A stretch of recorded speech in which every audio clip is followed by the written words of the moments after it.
everyone, welcome to Webtech Tutorial. Today I'm going to be showing you how to make your Waze application talk. You can easily turn on voice directions on Waze application in order to make your Waze application talk.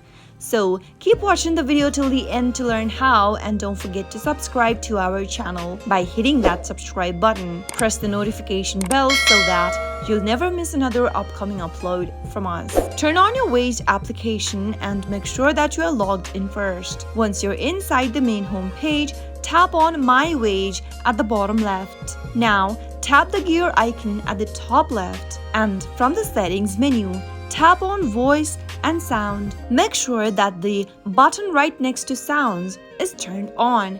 Simply tap on in order to turn it on for your Waze app. That is how you can easily make your Waze application talk by turning on voice directions as you navigate throughout the app. I hope the tutorial was helpful to you. If it was, go ahead and give us a thumbs up. I'll be back soon with more videos like this. Thank you for watching.